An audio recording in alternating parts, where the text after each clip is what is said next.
Voltamos ao debate com o professor Augusto Mateus. Professor, ao longo deste debate, a ala mais à esquerda do Parlamento confrontou várias vezes o Primeiro-Ministro e o Ministro das Finanças com o porquê de não existirem aqui também sacrifícios aplicados à banca e aos grandes grupos económicos. Haveria espaço para algum tipo de medidas que afetasse quer a banca, quer os grandes grupos económicos, mas especialmente a banca? Bom, nós temos pouco tempo e, portanto, há aqui era preciso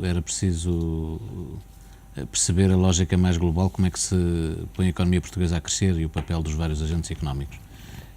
A medida, insisto, representa qualquer coisa como 0,5% do nosso produto interno bruto, que é um valor que muitas vezes nós podemos, no passado, nos últimos 20 anos, ver como coisas que resultam de pequenos truques na gestão da política fiscal, não atualizar os escalões de imposto que ficam no mesmo valor, a inflação faz subir um bocadinho, os impostos aumentam, um conjunto de pequenas coisas.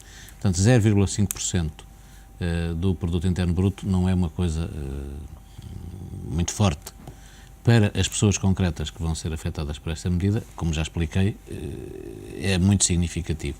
Insisto, se o Governo aplicar esta medida num quadro progressivo, eu até iria mais longe, pode ser até mais progressiva, está, digamos, a fazer um apelo a distribuir esta necessidade de obter 800 milhões de euros por todas as famílias portuguesas, isentando essa medida, primeiro com base no salário mínimo e depois a própria progressividade e as regras do IRS podem, para valores acima do salário mínimo, mas não muito acima, traduzir esta medida num corte muito pouco significativo. E isso vai de encontro a tal repartição equitativa dos sacrifícios que falava o Presidente da República? Exatamente, seguramente.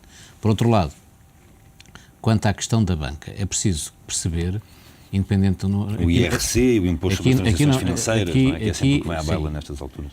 Aqui há um terreno para a ideologia, que é perfeitamente fundamental numa sociedade democrática, e as pessoas têm várias opiniões, como se organiza, o papel do setor público, o papel do setor privado, da banca, mas, deste ponto de vista, nós temos que criar condições para, por exemplo, travar aquilo que são as enormes dificuldades do setor empresarial privado, das pequenas e médias empresas, das grandes, das muito pequenas, das pequenas que querem ser grandes, das grandes que se querem Portanto, nós temos um problema de financiamento da nossa economia muito profundo.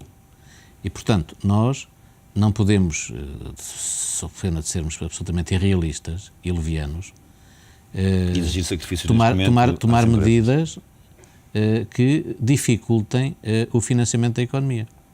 E, portanto, obviamente uma coisa é regular bem aquilo que é o enquadramento do setor financeiro, a relação do setor financeiro com o setor não financeiro. Eu, pessoalmente, tenho passado o tempo a explicar que nos últimos anos houve um desequilíbrio mais favorável ao setor financeiro e menos favorável ao setor não financeiro, que é preciso corrigir, e, portanto, nós temos aí mas são medidas estruturais, são medidas não para reequilibrar problemas de execução orçamental.